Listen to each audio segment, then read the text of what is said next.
अस्तत्थामा बलिर्व्यासो हनुमानस्य विभीषणः कृपा परशुरामस्य सप्तैते चिरजीविनः। जात पात की करो विदाई, हम सब हिंदू भाई भाई। जात पात और भेदभाव को जड़ से हमें मिटाना है, हमें भारत भव्य बनाना है। इसी विषय को लेकर हिंदुस्तान में रहने वाले लोगों को हिंदुस्तानी होने का गर्व हो, इस बात को पुष्ट करने के लिए इस देश का सबसे बड़ा जहर है जात पात, ऊंच नीच, भेदभाव। और गांव गांव में ये रूढ़िवादिता बहुत है, गांव गांव में अंधविश्वास बहुत है। एक जन जागृति संकल्प को लेकर के हमने विचार किया कि सब लोग हमसे मिल पाते हैं, पर हम बिछड़े और पिछड़े लोगों से नहीं मिल पाते हैं।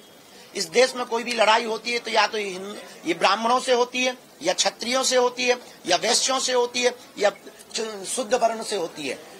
कोई भी हिंदुस्तानी से नहीं होती है। न कोई हिंदू बनने को तैयार है, न हिंदुस्तानी बनने को तैयार है। आने वाले 10-20 साल बाद एक ऐसा समय आएगा कि हम 90% से 80 के नीचे आ गए, और वो लोग मतलब इस्लाम धर्म के लोग अपनी जनसंख्या इतनी तेज से बढ़ा रहे हैं कि वो लोग 6% से 22% के ऊपर पहुंच गए। धीरे धीरे हम भारत में अल्पसंख्यक होंगे। लगभग 65 देश हैं इस्लामों के, 95 से ज्यादा देश हैं ईसाइयों के, पर पूरी दुनिया में एक भी ऐसा देश नहीं है जो हिंदुओं के लिए हो। Suriname, Cambodia, Indonesia, Nepal, Fiji, Mauritius, इन देशों में रहने वाले हिंदुओं पर वहां की सरकार अगर अत्याचार करती है, आज जैसे कनाडा में कर रही है, और अगर उनको भगा दिया जाता है, तो हिंदुओं के लिए एक भी जगह नहीं है जहां वो सुरक्षित रह सके। इस बात को लेकर के अब हमने ठाना है 21 नवंबर से 29 नवंबर तक हिंदुओं को जगाने के लिए हम 160 किलोमीटर की राम राजा ओरछा तक बागेश्वर धाम से पदयात्रा कर रहे हैं। बिछड़े और पिछड़े लोगों को गले लगाएंगे और हम भिक्षा मांगेंगे कि हिंदू एक हो जाओ और हम सब हिंदू एक हैं, इस बात की भिक्षा मांगेंगे। शेष आपके जो भी प्रश्न हो यात्रा से संबंधित अथवा जो भी आपके मन में भाव हो पूछ सकते हैं। कटेंगे तो बटेंगे पे जो चल रहा है चुनाव, कटेंगे को लेकर के लगातार मुंबई में भी अब निमंत्रण छप रहे हैं शादी के, उसमें भी लिखा जा रहा है कि कटेंगे तो बटेंगे। बिल्कुल कटेंगे तो देखिए, एज ए किसी भी राजनेता के ऊपर हमने ना आज तक टिप्पणियां की है, ना कोई जवाब किया है। हमारे स्वभाव में है, क्योंकि हमारा रास्ता एक अलग है, आध्यात्मिक रास्ता है। पर अगर वो एज ए मुख्यमंत्री, जो माननीय उत्तर प्रदेश के मुख्यमंत्री, अगर उन्होंने महात्मा होने के नाते ये नारा दिया, कट्टर हिंदू होने के नाते, बहुत अच्छा दिया। लोगों ने अपने अपनी दृष्टि से देखा, हमने इसको ऐसे देखा कि अगर हम भारतीय आपस में बटेंगे तो चीन वाले हम लोगों को काटेंगे, पाकिस्तान वाले हम लोगों को काटेंगे, हम लोगों को विदेशी ताकतें काटेंगे। और सही भी है, इसलिए भारत के प्रधानमंत्री ने कहा एक रहेंगे सेफ रहेंगे। पर एजे अगर कोई पॉलिटिकली बयान कहो तो इस पर हमारी कोई टिप्पणी नहीं, पर हिंदुस्तानी होने के नाते ये टिप्पणी है कि हम भारतीयों को बटना नहीं है, बटेंगे तो सच में। लेकिन घुसपैठिए लगातार आ रहे हैं, घुसपैठियों को लेकर के भी चर्चा चल रही है कि घुसपैठियों को बाहर करना चाहिए। झारखंड में सिलेंडर देने की बात हो रही है कि उन्हें सिलेंडर दिए जाए। देखिए, एक सबसे बड़ी इस देश की दिक्कत है, इस देश में बहुत प्रायोजित तरीके से षड्यंत्र चल रहा। विधर्मी लोग जिन्हें हिंदुत्व से प्यार नहीं, जिन्हें वंदे मातरम बोलने से दिक्कत है, जिन्हें राष्ट्रगान गाने से दिक्कत है, जिन्हें गजवाई हिंद चाहिए, वो लोग अपनी संख्या बढ़ा रहे हैं, बच्चे भी ज्यादा पैदा कर रहे हैं। और विदेशों में उनके रहने वाले इष्ट मित्र, बांग्लादेश, अगल बगल रोहिंग्या, उनको बुला बुला करके भारतीय नागरिक बना करके वोट बैंक को बढ़ाकर अपनी सत्ता जमाना चाहते हैं। इसलिए भारत की सरकार को, हमको और आपको इसी वक्त जगना पड़ेगा कि हम विदेशी शरणार्थियों को, उन विधर्म देश विरोधियों को देश में पनाह नहीं देंगे। प्रयागराज में लगी है कि जो सनातन के फॉलोवर्स नहीं है उनका वहाँ पे क्या काम, उनकी दुकानें या वो वहाँ। बिल्कुल हमने कहा है, हमने ये कहा मेरे अंगने में तुम्हारा क्या काम भाई, मक्का मदीना में हमें नहीं बुलाया जाता। आप इतने ही उदारवादी गंगा जमुनी क्यों, मक्का मदीना में हमारी दुकान लगवा दो, हम भी गरीब ही हैं भैया। आप इतने भारत में हिंदू गरीब हैं, आपकी मजारों के सामने हम लोगों की दुकानें नहीं लगती, तो मेरे अंगने में तुम्हारा क्या काम। आपको त्रिवेणी का ज्ञान नहीं, संगम का ज्ञान नहीं, संतों के मान का पता नहीं, कथा का आपको पता नहीं, संतों की महिमा का पता नहीं, खालसा क्या होते हैं, पंथ क्या होते हैं, इसके बारे में आपको पता नहीं, तो आप वहां जाकर के करोगे क्या, धंधा करके मूत्र कांड करोगे, थूक कांड करोगे। इससे बेहतरीन ये है, मेरे अंगने में तुम्हारा क्या काम, हम तुम्हारी मस्जिदों में नहीं घुसते, तुम हमारे, और हमारे हिंदू तुम्हारी मस्जिदों में घुसे जूते मारो। एक अंतिम सवाल मेरा ये, शास्त्री जी आरएसएस चूंकि सनातन को बढ़ाता भी है, तो इस पर आप क्या कहेंगे? देखिए, अब बोल कौन रहा है ये बड़ा महत्वपूर्ण, कांग्रेस के अब ये हम पॉलिटिकली, इसीलिए हम कोई आरएसएस को कहे। देखिए, कमेंट हम किसी राजनेता पे इसलिए नहीं करते क्योंकि हम एक पार्टी।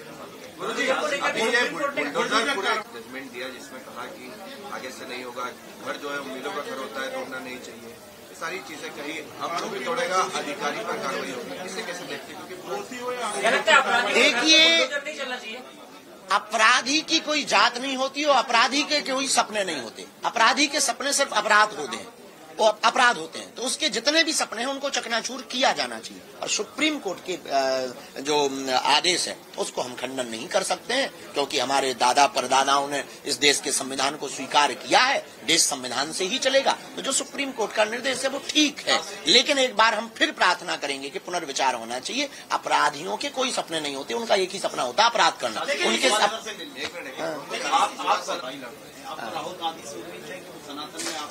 हमें तो आपसे भी उम्मीद दिख रही है।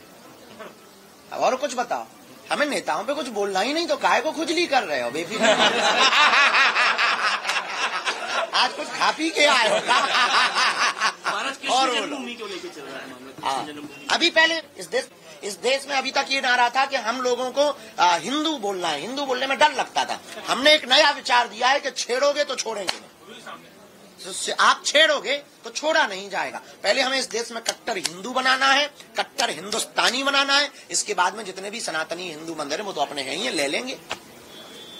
ठीक, और कोई बात। इसलिए पदयात्रा में सभी हिंदुओं को अब करो या मरो की बारी है, भारत पर संकट भारी है, इसलिए अब घर से बाहर हम हिंदुओं को निकलना होगा। तौकीर रजा ने कहा है कि हम जाम कर देंगे, वो कानून की रूह कांप जाएगी, हिंदुओं की रूह कांप जाएगी। तौकीर रजा को हम धन्यवाद दे रहे हैं कि तुमने हिंदू जगाने के लिए एक नया संग्राम छेड़ा है। तुम कह रहे हैं कि हम जो है दिल्ली तक, जयपुर से दिल्ली तक आएंगे और जाम करेंगे और हिंदुओं की रूह कांप जाएगी। तौकीर रजा साहब, ये देश संविधान से चलेगा, कानून से चलेगा। तुम कह रहे हो कि तुम जाम करोगे तो रूह कांप जाएगी, हम भी आएंगे तो तुम्हारी भी। सियावल रामचंद्र की जय। कर लो। एक आखिरी सवाल ये है, राजनीतिक सवाल नहीं, किसी ने कहा है कि भगवाधारियों को राजनीति नहीं करना चाहिए, सूट बूट वालों को करना चाहिए। क्या गजब के उल्लू हो आप भी, बलात्कार ही कर सकते हैं, बलात्कार ही कर सकते हैं, दुराचारी राजनीति कर सकते हैं, भगवाधारी नहीं कर सकते हैं। क्या गजब की मानसिकता है। बलात्कारी कर लें, दुराचारी कर लें, जो करप्ट हैं वो लोग राजनीति कर लें, राज सत्ता के भोग लें, भगवाधारी आ जाएगा तो क्या हम तो कहेंगे मठों में, मंदिरों में, गुफाओं में बैठे हुए जितने महात्मा, हमें नहीं आना है ये पहले सुन लो, पर मठ मंदिर गुफाओं में बैठे हुए जितने महात्मा हैं उनको राजनीति में आना चाहिए। इसलिए आना चाहिए कि सनातन के साथ अगर वो राजपीठ पर बैठेंगे तो हिंदुत्व का प्रचार होगा, देश में नया विचार होगा, नई क्रांति होगी और सामाजिक समरसता के साथ साथ वसुदेव कुटुंबकम की दृष्टि से राजनीति चलेगी। अरे हलुआ घटना हुई, कजलोनी हुई। हम जाके जयपुर में बैठे थे, हवाई जहाज उड़ने के पहले के बिल में दिक्कत आ गई, चलो झंझा उतर की, जहाँ जाना था नासिक वहाँ गए नहीं, सो भोपाल आ गए तुम लोगों की खुजली मिटाने के लिए।